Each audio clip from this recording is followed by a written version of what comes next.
has been a huge week for iRacing with the new weather system. The rain is pouring for a few days everywhere, and those who knows me have seen my love for those conditions through my window on my videos, but I was quite busy on the last few weeks going on rally school to find out I'm missing basic driving techniques after years of rally experience, which I will explain later in another video, and then building second rig to be able to test some new gears sent to me, which is impossible to set on my main rig.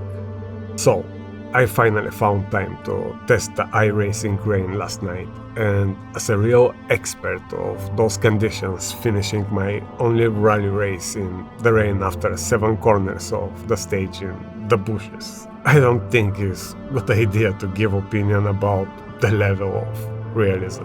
However, I watch all the videos from Daniel, James, Jimmy and Tony Canan, who were super excited and positive about the experience, and looks like this can be a great tool for real drivers. I jump in the Porsche with very high expectations, and to make it even harder, turned the TC to 0 with ultimate goal to stay on the track. Looking at my face now, I can see the tension driving in completely unknown territory, and as we know well, iRacing tire behavior beyond the limits is not the best out there, and I was expecting the first 360 soon, but for my surprise I catch my first light, which was sweet and positive feeling. It looks like those wet tires are built differently. As you will see in the next few laps, I am driving on the ultimate racing line, which is wrong as the grip there doesn't exist, but was so hard for me to push myself and drive against my habits. Anyway, ultimate goal was to stay on the road and feel the car. I really had the impression of driving the Porsche on my limits over those slippy curbs and puddles, admiring myself and my driving skills till I found I was 3 seconds slower than my friends who have found way more optimal driving lines. It is funny how quickly my confidence disappears seeing those differences. There is so much to learn in those conditions, and looks like the control of the car will be the easy part. Challenge accepted. I really can't wait to read your take on this driving experience. Do you like it? Do you hate it? I personally believe that extra layer of uncertainty will make things a bit more interesting than that hot lap racing we do for years. That fishing for grip will change many things for sure. Nevertheless, I really like the driving experience, which feels so radically different from the rest, and the positive feedback from some real drivers makes me excited. Graphics don't look bad at all, considering it is on 100 years old engine, and the droops on the windshield definitely need some work, but the track surface is for sure my favorite from all the sims I've tested before. I found the screen space reflection graphics options have huge impact on my system, and I lose about 30% performance, but still getting 80-90 FPS with the 3090, which is acceptable for me. The visual difference with the SSR is noticeable and helps finding the best possible dry line, but in VR with my index hits the performance way too much and is unuseful for my system. However, VR experience is brutal, and I'm sure the VR drivers will be really happy with the results. Even with the SSR off, looks incredibly immersive. Anyway, I just wanted to share my very first experience, and guys, there is so much more to explore in those conditions, and I can't wait to see that implemented with all the cars and particularly on dirt. As a huge iRacing fan, I'm really excited. Let me know how you feel about it. Do you hate it or love it? I have to hear your take on this. Anyway, let's make a few more laps and just get a little taste of what is waiting for us in the next Sebring 12 hours race in a few weeks. It looks like that's gonna be a huge challenge.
I don't remember the last time I've been so excited about sim racing implementation, and if what the real GT driver says is true, this will be the ultimate for practicing those hard conditions and be ready to survive on the track. I love so much the evolution of sim racing. Much love, everyone.